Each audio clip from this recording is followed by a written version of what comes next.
The cabin lights hummed at 35,000 feet. Marcus Webb sat in seat 2A first class as the meal cart rolled toward him with its metallic rattle. The flight attendant, Karen, her name tag read, stopped at his row with a smile that didn't reach her eyes. Chicken or pasta? Her tone was clipped, professional with an edge. Chicken, please. Marcus kept his voice even, polite. Karen disappeared toward the galley. Marcus noticed she'd already served the passengers behind him. Both received their meals immediately. He waited. 3 minutes passed. Then 5. When she returned, the tray felt warm against his pull-down table. Too warm. Marcus caught the smell immediately. Something off, something wrong beneath the plastic wrap and foil covering. Around him, other first-class passengers unwrapped fresh meals, steam rising naturally. His tray radiated an unnatural reheated heat. He lifted the foil carefully. The chicken glistened with an oily sheen, its edges darkened. The rice beneath looked dried out, reheated. The smell intensified. Sour, wrong. Karen stood 3 rows up, laughing quietly with her colleague. Both glanced back at Marcus. The other attendant whispered something. Karen nodded, smiled wider. Marcus stared at his meal. The cabin around him continued its normal rhythm. Passengers eating, reading, sleeping. No one noticed. Or perhaps everyone noticed and chose to look away. He pressed the call button. The soft chime echoed in the privileged silence of first class. 6 hours earlier, Marcus Webb had stood in the security line at JFK, briefcase in hand, watching the controlled chaos of morning travel. He'd done this 1,000 times. The ID check, the scanner, the practiced efficiency of someone who lived in airports. At 52, Marcus carried himself with quiet authority. His navy suit was perfectly pressed, his shoes polished to a mirror shine. Details mattered in his work. Details separated safe flights from disasters.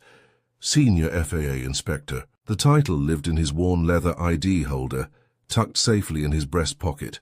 Today's assignment was routine. Observe Apex Airlines' transcontinental service, document crew procedures, verify safety compliance. The airline was up for recertification. Marcus would be their invisible auditor, just another first-class passenger. He thought of his mother as he boarded. Eleanor Webb had spent 30 years cleaning airport terminals, watching planes she'd never afford to board. She'd pressed his shirts for job interviews, told him to keep his head up, proved them wrong quietly. 3 years since her funeral, and Marcus still heard her voice before every flight. The gate agent had barely glanced at his boarding pass. First class 2A window seat. Marcus settled in, noting crew movements with trained eyes.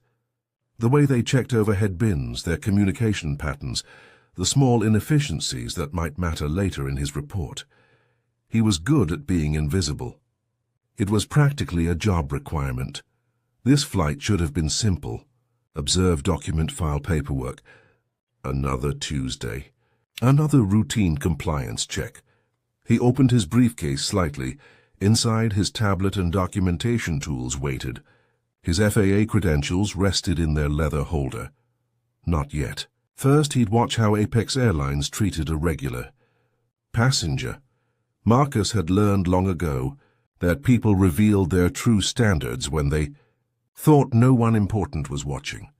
From the moment Karen had greeted first-class passengers during boarding, Marcus had felt it. The slight pause when she reached his row. The forced brightness in her voice. "Good morning, sir. Can I help you find your seat?" He was already sitting in it. "I'm fine, thank you." Marcus had smiled politely. She'd hovered a moment too long, checking his boarding pass against the seat number as if there might be a mistake.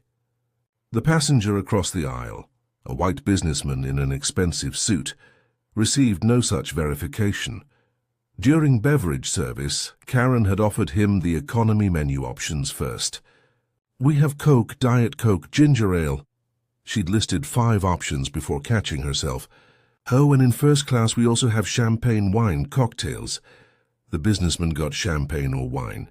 Immediately, Marcus had ordered water. Simple, uncomplicated. But meal service, that's when the pattern became impossible to ignore. Karen had taken orders from every first-class passenger efficiently. When she reached Marcus, her tablet stylus hovered. "We have chicken or pasta today." "Chicken, please. Are you sure?" "The pasta is quite good." Her tone suggested she was doing him a favor. Chicken. She'd noted it with a tight smile, moved on. When the meals came out, Marcus watched carefully. The businessman got his pasta immediately, fresh, steaming, garnished properly. The woman in 3A received her chicken with a warm roll and salad. Row by row, Karen and her colleague Derek served meals with practiced efficiency until they reached Marcus.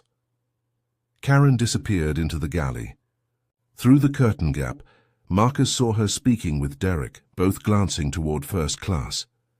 Derek handed her a tray. Karen said something that made them both smile. She returned slowly, carefully, setting the tray before Marcus with exaggerated care. Fresh from the oven. "Sir, enjoy." The word "sir" came out like a challenge. Marcus lifted the foil. The smell hit him first. Sour off wrong. The chicken's surface glistened with an unnatural sheen. He cut into it. Cold in the center, reheated on the edges. The rice underneath was dried out, discolored. Around him, passengers ate normally. Fresh food, proper temperatures, no one else questioning their meals. "Excuse me."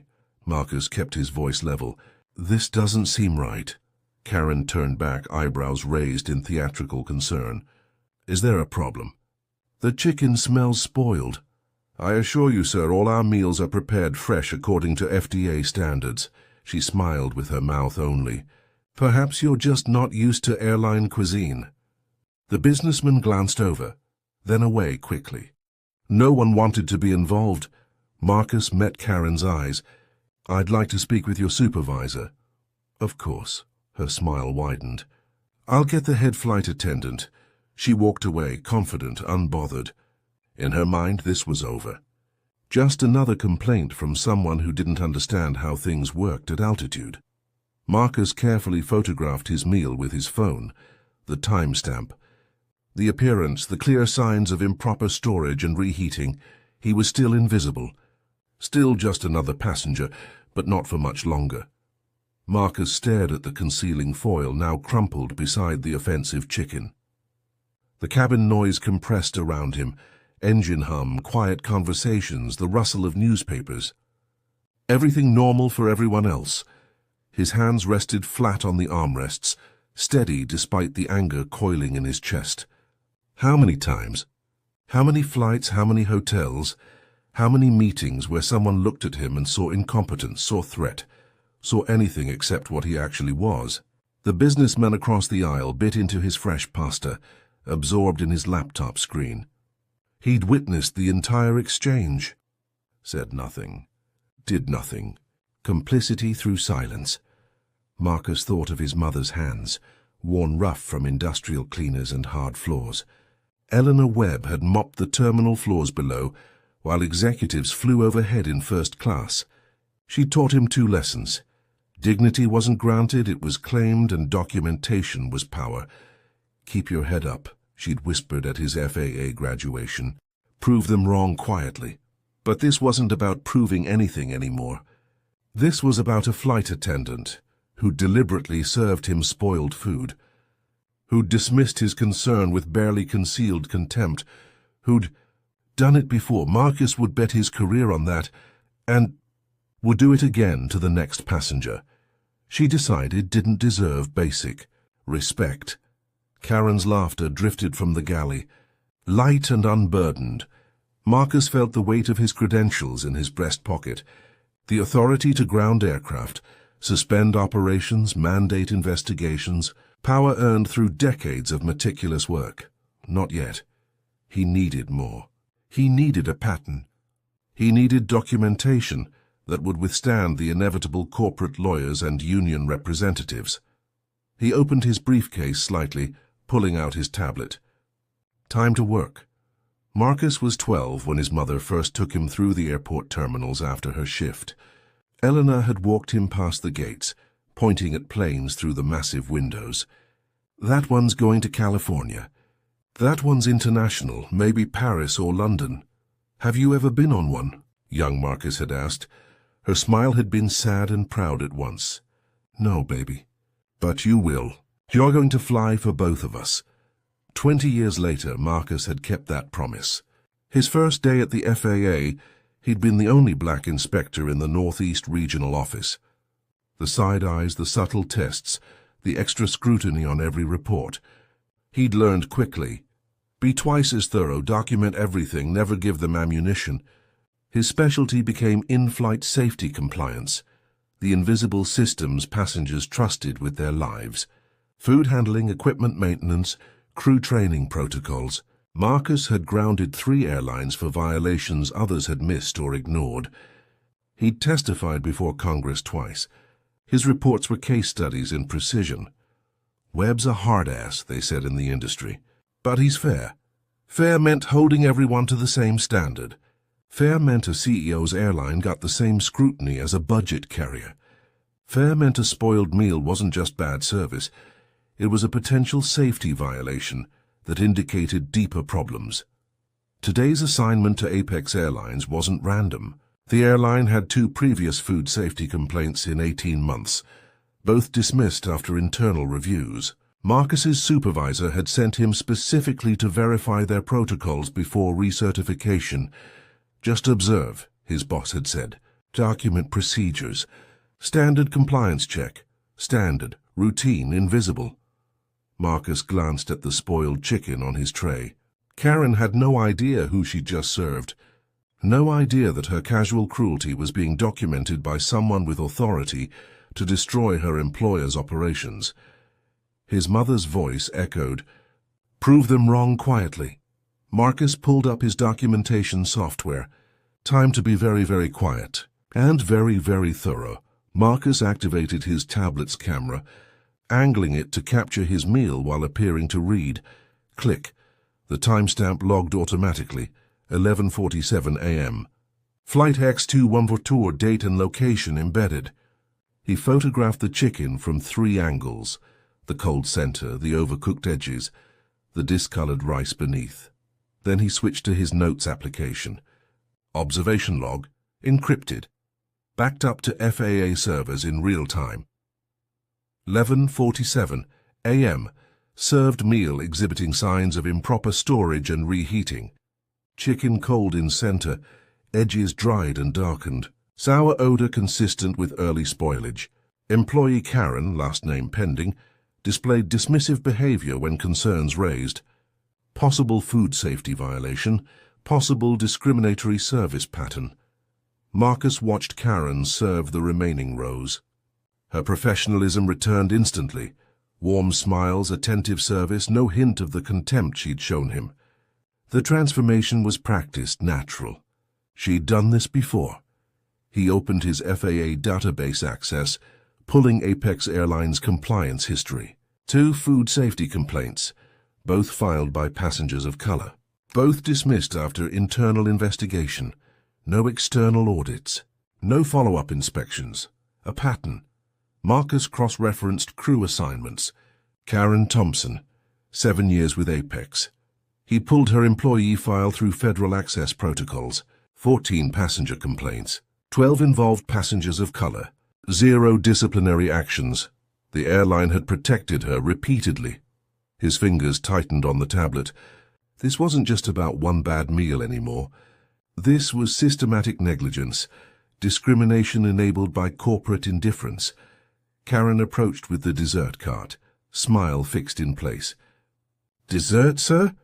"We have chocolate mousse or fruit cup." Marcus looked up at her calmly.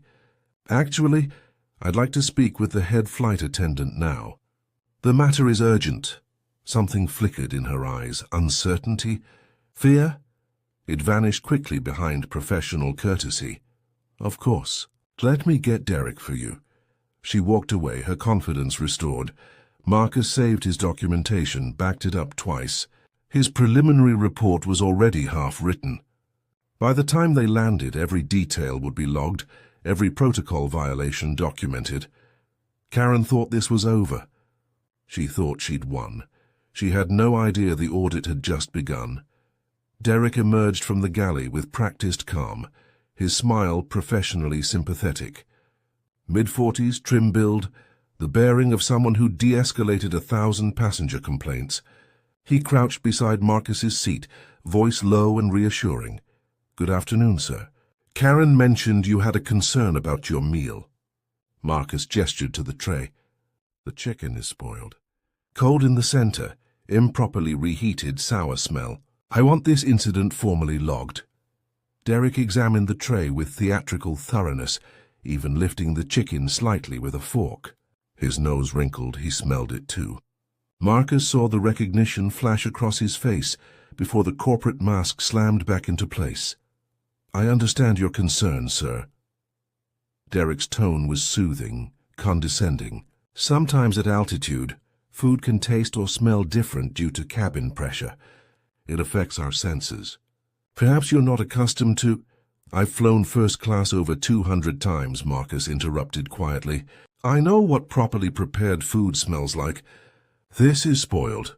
Derek straightened slightly, recalculating. "Of course. I apologize if the meal didn't meet your expectations. I'd be happy to offer you the pasta option instead, and I'll make sure to note your feedback. I want it logged officially. Food safety is a federal matter." "Absolutely, sir. We take all passenger concerns seriously." Derek's smile never wavered. "I'll personally file a report when we land. In the meantime, can I get you something else? Perhaps a drink? Another meal option?" Marcus held his gaze. "The report. That's all I'm asking for. You have my word." Derek stood, touching Marcus's shoulder with practiced warmth. "We value your feedback and your business. Thank you for bringing this to our attention." He returned to the galley with the offending tray. Through the gap in the curtain, Marcus watched Derek and Karen huddle together. Karen gestured toward first class, shaking her head. Derek examined the chicken briefly, then scraped it into the waste compartment, burying it under other trash, evidence disposal. Clean and efficient. They thought that was the end of it. Another complaint smoothly managed. Another passenger placated with empty promises and corporate doublespeak. Karen glanced toward Marcus once more. Her expression relaxed now, confident. She'd faced complaints before and walked away untouched. Marcus pulled out his phone, opening his secure notes. He added another entry. 11:54 a.m. Evidence deliberately destroyed by crew. Head flight attendant complicit in violation cover-up. His mother had taught him patience. Justice wasn't always immediate, but it was always thorough. 12 minutes later, a child's scream shattered the cabin's calm, row 5C. A girl, maybe 8 years old, doubled over in her seat. Her mother's voice rose in panic. "Emily!" "Baby, what's wrong?" The child vomited violently into the air sickness bag, then again into her lap when the bag overflowed. Her face was pale, slick with sweat. She gasped between retching small hands clutching her stomach. The cabin erupted. Passengers turned, some standing, others reaching for call buttons. The mother was screaming now. "Help! Someone help my daughter!" Karen rushed past Marcus's row, her earlier confidence evaporating. Derek appeared seconds later, medical kit in hand, his face drained of color. Marcus leaned into the aisle, watching. The mother was crying, cradling her sick child. She was fine before the meal, she just ate the chicken. The chicken. Marcus pulled out his tablet immediately, his training overriding everything else. He began typing with swift, precise keystrokes. The captain's voice crackled overhead. "Ladies and gentlemen, we're experiencing a medical emergency. If there are any doctors or medical professionals on board, please identify yourselves to the flight attendants immediately." A man 2 rows up stood, "I'm a nurse," and moved to help. The girl was still vomiting, her small body convulsing. The mother held her, rocking, praying aloud. Derek was on the radio to the cockpit, voice tight. "We need medical standing by at landing. Possible food poisoning, juvenile passenger, acute gastric distress." Karen stood frozen near the galley, her hands trembling. She looked toward Marcus's row. toward his untouched chicken meal, the one she'd served with such casual contempt. Their eyes met across the cabin. Marcus saw it. The moment she understood. The moment casual cruelty transformed into potential criminal negligence. The moment she realized that sick child was evidence. He returned to his tablet, fingers flying across the screen. Every protocol violation, every crew response, every second documented with clinical precision. He pulled up the FAA emergency reporting system. This wasn't just his complaint anymore. This was a pattern of negligence. This was a child in crisis. This was every safety protocol he'd spent his career protecting. The captain's voice returned. "We're making an emergency descent into Dallas. Medical personnel will meet us at the gate. Flight attendants prepare for early landing." The plane tilted, beginning its descent. Around Marcus, passengers whispered anxiously, some praying, others recording video on their phones. Karen and Derek huddled near the cockpit door, their whispered conversation desperate, panicked. Marcus attached his photographic evidence to his preliminary report. His credentials sat on his lap now, FAA Senior Inspector, with emergency authority to ground aircraft for immediate safety violations. He opened a new document, Priority 1 Incident Report. His mother's voice whispered one last time. "Prove them wrong quietly." Marcus began to type. The evidence was no longer just a bad meal. It was a sick child. It was systematic negligence. It was every shortcut an airline had taken, while assuming no one important was watching. They'd assumed wrong. The plane dropped through clouds toward an emergency landing, toward paramedics and federal investigators, toward consequences Karen and Derek couldn't imagine. Marcus saved his report. Within minutes of landing, every executive at Apex Airlines would know his name. Within hours, their entire operation would stop. He glanced toward row 5C, where the mother held her daughter, whispering comfort. The child's vomiting had slowed, but her pallor remained terrifying. This was why Marcus did his job. Not for revenge, not for vindication, for every passenger who trusted that invisible systems would protect them at 35,000 feet. The plane shuddered slightly, descending faster now, 5 more minutes. 5 minutes until everything changed.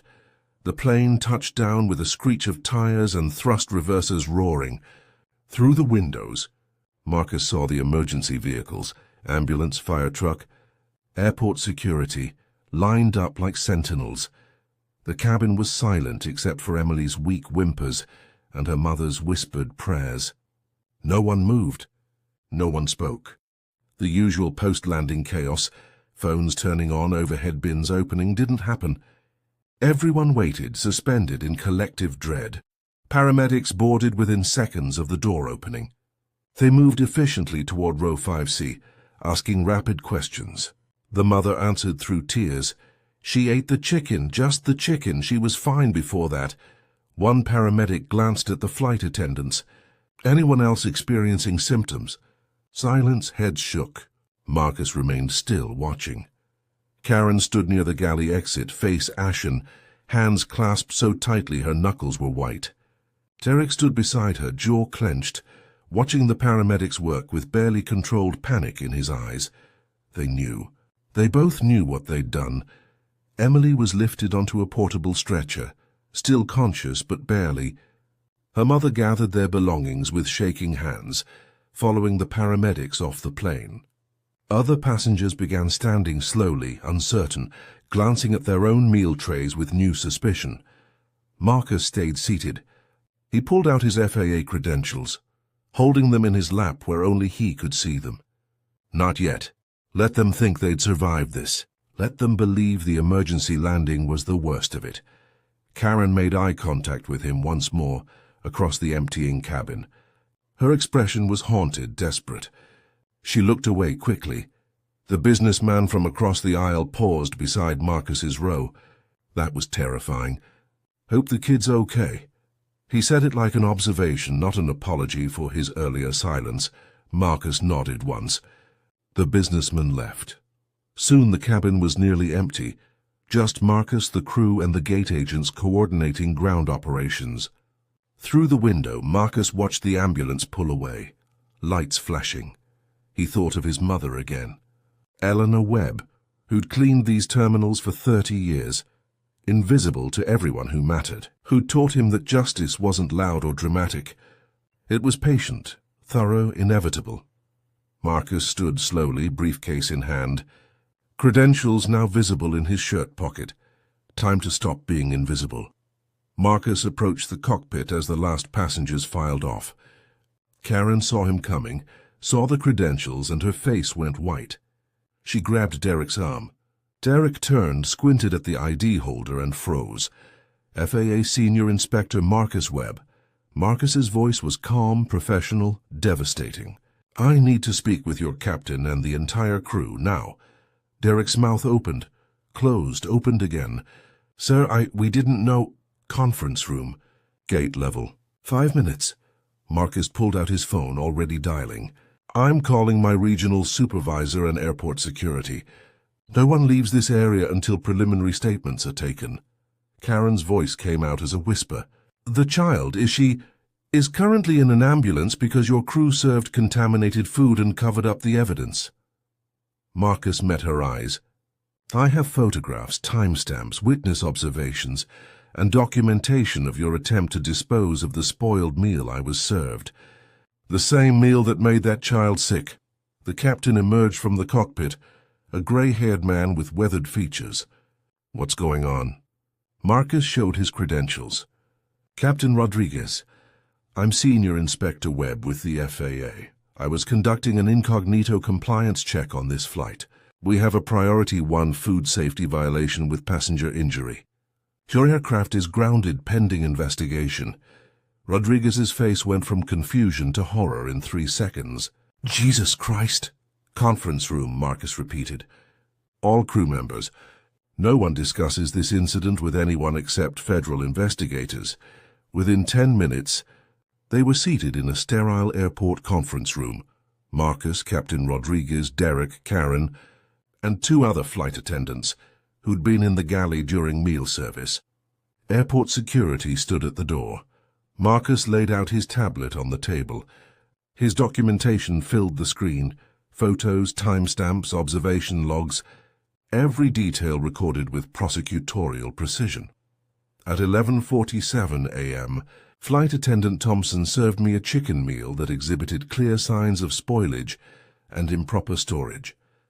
Marcus swiped to the photographs. Cold in the center. Overcooked edges. Sour odor consistent with bacterial contamination. When I raised concerns, I was dismissed. He swiped again.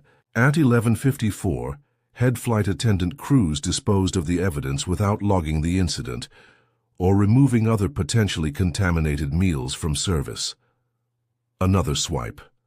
At 12:09, an 8-year-old passenger became violently ill after consuming the same chicken dish.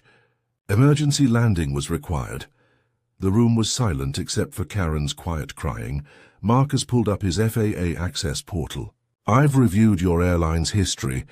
2 previous food safety complaints in 18 months, both dismissed internally. Flight Attendant Thompson has 14 passenger complaints on file, 12 involving passengers of color. 0 disciplinary actions." Captain Rodriguez put his head in his hands. "For God, this isn't an isolated incident," Marcus continued. "This is systematic negligence protected by inadequate oversight. And as of right now, Apex Airlines' operating certificate is suspended pending full investigation." Derek found his voice, desperate. "Inspector Webb, if you'd just identified yourself earlier." Marcus's gaze could have cut steel. "If I'd identified myself, would you have treated me differently? Would that child not be in the hospital right now?" "Silence. Your crew served spoiled food deliberately and covered it up. That's not a misunderstanding. That's criminal negligence. And you're going to answer for it." The Apex Airlines regional manager burst through the conference room door 30 minutes later. James Mitchell, early 50s, expensive suit, the kind of executive who was used to fixing problems with lawyers and settlements. Inspector Webb, I'm sure we can resolve this situation. Marcus didn't stand. Sit down, Mr. Mitchell. You're going to want to hear this. Mitchell sat reluctantly, glancing at his crew. Karen had stopped crying but looked shattered. Derek stared at the table. Captain Rodriguez sat apart from his flight attendants, clearly distancing himself. Marcus turned his tablet to face Mitchell. Your airline has a pattern of food safety violations and discriminatory service that you've systematically ignored. Here's what's going to happen. He pulled up the first document. Operating certificate suspended immediately. All Apex Airlines flights grounded until safety protocols are recertified by independent auditors. Timeline, minimum 6 weeks. Mitchell's face flushed. You can't. I absolutely can. Federal Aviation Regulation Part 121, Section 135. Immediate suspension authority for imminent safety risks. Your crew served contaminated food that hospitalized a minor. That's imminent risk. Marcus swiped to the next screen. Flight Attendant Thompson will be terminated and flagged in the industry database. Her discriminatory service pattern is documented. She's unemployable in commercial aviation. Karen's sob was audible. Head Flight Attendant Cruz will face disciplinary review for evidence tampering and failure to follow federal reporting protocols. Minimum suspension, 90 days without pay, Derek's. Jaw clenched, but he said nothing. Captain, Rodriguez will undergo additional safety training but faces no direct discipline. He responded appropriately to the medical emergency once informed. Rodriguez nodded grimly. Marcus turned to Mitchell. Your airline will implement mandatory bias training for all staff, establish independent safety oversight, and create a passenger complaint review board with external representation. You'll also settle with the victim's family for medical costs and damages. Mitchell's phone was already buzzing with calls. He glanced at the screen. His corporate office, legal department, media inquiries. The press is already... Yes, the story's breaking now. Marcus remained calm. Major airline grounded after FAA inspector. Exposes discrimination and safety violations. That's the headline. How you respond determines whether Apex Airlines survives this. Mitchell looked at Karen, then Derek, then back at Marcus. Inspector, I understand you're angry. I'm not angry, Mr. Mitchell. I'm doing my job. Marcus's voice was ice. My job is to ensure that every passenger, regardless of their race, their background, their appearance, can trust that the airline industry will treat them with dignity and keep them safe. Your airline failed that mission spectacularly. He stood, collecting his tablet. You have 3 hours to begin implementing the grounding procedures. My full report will be filed with the Department of Transportation by end of business. You'll be hearing from federal prosecutors regarding potential criminal charges for the crew members involved. Karen spoke for the first time since the meeting started, voice broken. I didn't think. Marcus looked at her directly. You thought I was someone you could disrespect without consequences. You thought wrong. But this isn't about revenge, Ms. Thompson. It's about the next passenger, the next child. The standards we agree to when people trust us with their lives at 35,000 feet. He walked to the door, then paused. That little girl's name is Emily Santos. She's 8 years old. While you're thinking about your career, remember you put a child in the hospital because you decided, I didn't deserve basic respect. Marcus left the room. Behind him, silence crashed like a wave. In the hallway, his phone vibrated. His supervisor, Webb, what the hell is happening?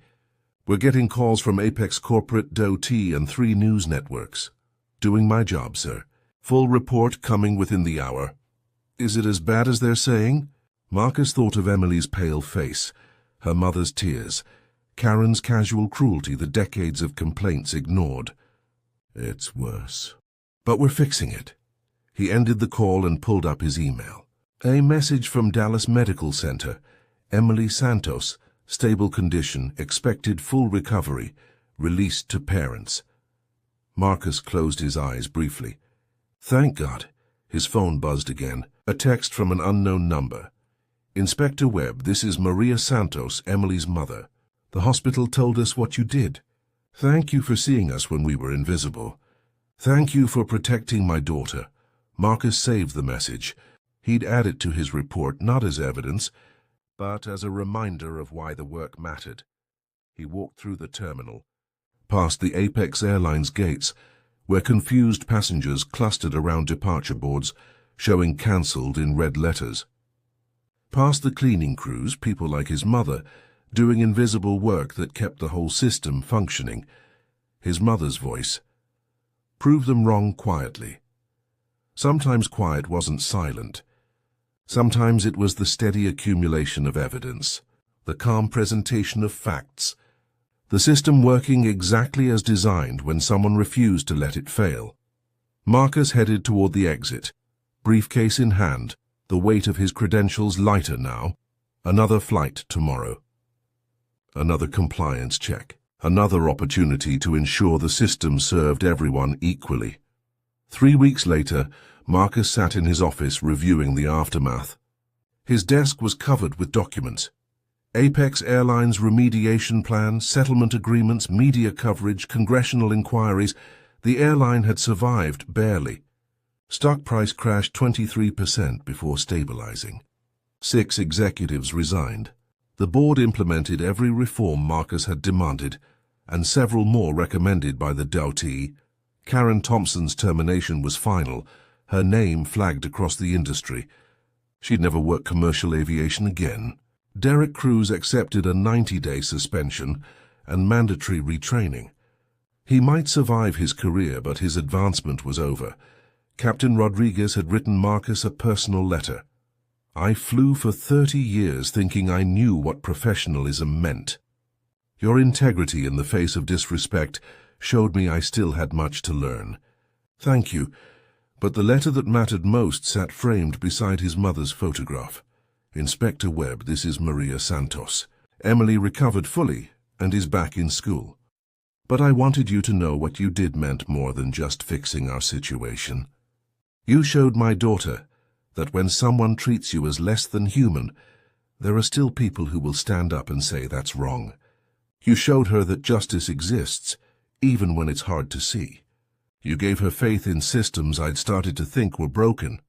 Thank you for seeing us when we were invisible. Thank you for protecting not just my daughter, but every person who comes after us. Marcus traced the frame's edge. His mother smiled from the photograph beside it. Eleanor Webb in her airport cleaning uniform, proud and dignified despite everything.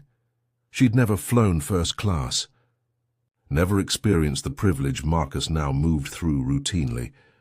But she'd taught him the only lesson that mattered. Dignity wasn't about where you sat, or what you wore, or how people treated you. It was about refusing to accept anything less than respect. For yourself, for others, for everyone. Marcus's new assignment folder sat ready on his desk.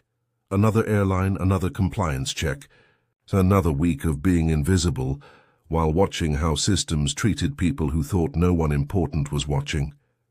He smiled slightly. The work was never finished. There would always be another Karen, another airline cutting corners, another moment where someone needed to refuse to look away. But that was fine. Marcus had his mother's patient strength. He had his documentation skills. He had federal authority and 3 decades of experience, and he had the receipts. Marcus stood at his office window, watching planes take off into the late afternoon sun. Each aircraft carried hundreds of lives, strangers trusting invisible systems, silent guardians, protocols enforced by people they'd never meet. Most passengers would never know his name, would never know he'd been on their flight, would never know that someone was watching, documenting, ensuring the standards held. That was exactly how it should be. Discrimination hid in small moments. A smirk, a spoiled meal, the casual assumption that some people didn't deserve dignity. Say it thrived in silence, in complicity, in the moment when witnesses chose to look away rather than get involved. But justice didn't require an audience. It required one person willing to document the truth. to stand firm when it would be easier to swallow anger and move on, to use power not for revenge, but for protection of everyone who came next. His mother had taught him to prove them wrong quietly. Marcus had learned that quiet didn't mean silent. It meant strategic, patient, thorough. It meant building a case so airtight that no corporate lawyer could dismiss it, creating documentation so precise that truth became undeniable, using authority not as a weapon, but as a shield for those who had none. Karen Thompson had looked at Marcus and seen someone she could disrespect without consequence. She'd been wrong, but the lesson wasn't about her downfall. It was about Emily Santos's recovery, about the next passenger who would fly safely because standards were enforced, about the system working when someone refused to let it fail. Marcus picked up his briefcase, checked his credentials, prepared for his next flight. Another airline, another routine check, another opportunity to be invisible while ensuring visibility for everyone who needed it. His reflection in the window showed a man his mother would be proud of, not because he'd punished someone, but because he'd protected everyone.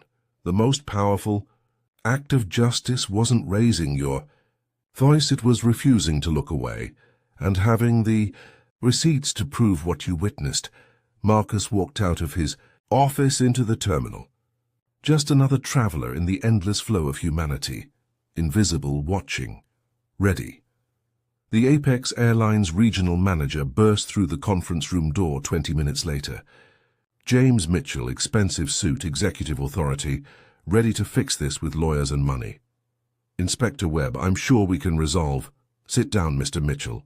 Marcus didn't stand. You're going to want to hear this. Mitchell sat glancing at his shattered crew. Karen stared at the table, face blotchy from crying. Derek looked defeated. Captain Rodriguez sat apart, clearly distancing himself. Marcus turned his tablet to face Mitchell. Your airline has systematically ignored food safety violations and discriminatory service patterns. Here's what happens now. He pulled up the first document. Operating certificate suspended immediately. All flights grounded until independent safety audits are complete. Minimum 6 weeks. Mitchell's face flushed. You can't. Federal Aviation Regulation, Part 121. Immediate suspension authority for imminent safety risks. Your crew hospitalized a child with contaminated food. That's imminent risk. Marcus swiped to the next screen. Flight Attendant Thompson, terminated, flagged industry-wide. Her discrimination pattern is documented. She's finished in commercial aviation. Karen's sob echoed in the silent room. Head Flight Attendant Cruz. 90-day suspension without pay for evidence tampering and protocol violations. Derek said nothing. Jaw clenched. Captain Rodriguez. Additional training required but no direct discipline. He responded appropriately once informed. Rodriguez nodded grimly.